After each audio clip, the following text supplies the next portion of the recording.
Revolutions చూశాను. అందులో హీరోను మధ్యలో విలన్ కొట్టి చంపేస్తాడు.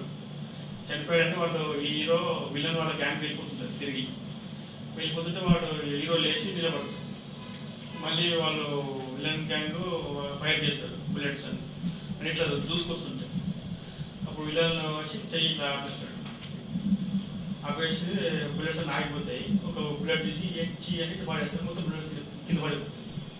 మీలో ఫెయిల్యూర్ అయినప్పుడు ఎలాంటి ఫీలింగ్స్ వెళ్ళాం? మీలో ఫెయిల్యూర్ అయినప్పుడు మీరు ఎప్పుడు చిన్న సందర్భంలో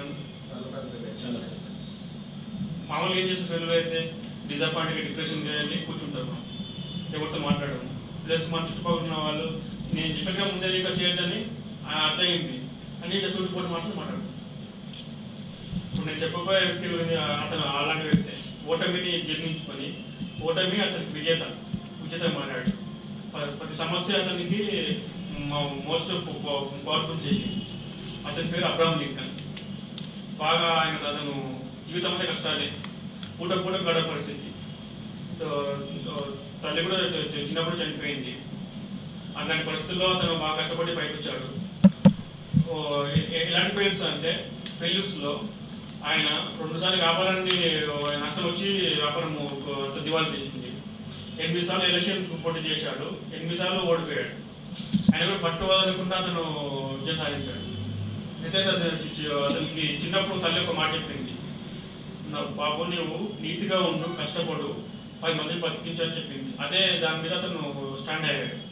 అతనికి అమెరికా దేశం కాదు గొప్పలని ఎప్పుడు వచ్చిందంటే 10 ఏళ్ల వయసులో ఉన్నప్పుడు ఆయన ఒక బుక్ చదివాడు, లైఫ్ ఆఫ్ వాషింగ్టన్ అని. వాషింగ్టన్ అనే అతను అమెరికన్ ఫస్ట్ ప్రెసిడెంట్. అప్పటి నుంచి 10 ఏళ్ల వయసులో అతనికి మనసులో ఒకటి కోరిక, లక్ష్యం ఏంటది, నేను ఎప్పటికైనా అమెరికన్ ప్రెసిడెంట్ కావాలి. ఆ విధంగా అతను కష్టపడ్డాడు. నీతి నిజాయితీ సాయం కృషికి అంటే అబ్రహాం లింకన్. నిజాయితీ ఎంత నిజాయితీ ఉంటుందంటే అతనికి, అతను ఒక చిన్న వ్యాపారం పెట్టినప్పుడు ఒక అతను నైట్ పూట చిల్లర అది వస్తువు కొనుక్కొని చిల్లర ఎక్కువ ఇచ్చేస్తాడు. ఒక 2 రూపాయలు అనుకోండి. ఆ 2 రూపాయలు ఎక్కువ ఇచ్చాడు లెక్కేసుకుని మళ్ళీ అతను ఇల్లు ఎక్కడంతో అర్ధరాత్రి పూట వెళ్ళి అతనికి ఇచ్చి ఆ విధంగా కృతజ్ఞత తెలుపుతాడు. సార్ నేను మీరు ఎక్కువ తెచ్చుకో మీ దగ్గర అని. అలాంటి నిజాయితీ ఉంది అతనికి. అప్పుడు ఇది అమెరికాలో ఇది దక్షిణాఫ్రికా నుంచి వచ్చిన వీళ్ళు ఉంటారు, నల్ల జాతీయులు.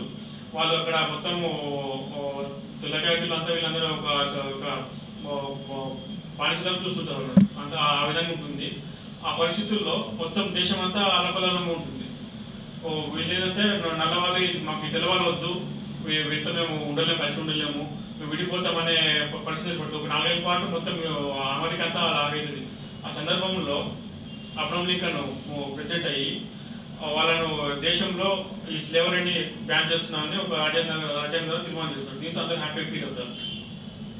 ఇక్కడ మనము అబ్రహాం లింకన్ నేర్చుకోవాల్సింది ఏంటంటే అతను చాలా కష్టపడే మనస్తత్వము.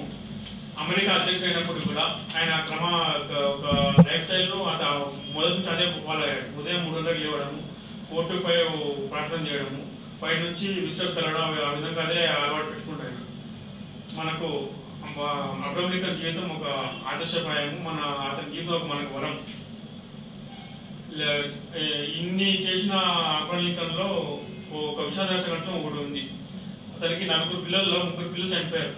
8, 12, 18 years సమయంలో. అయినప్పటికీ కూడా అతను ఏమైనా కూడా లక్ష్యం అన్ని నా గోల్ తర్వాతనే అనుకుని గోల్ అచీవ్ అయ్యాడు.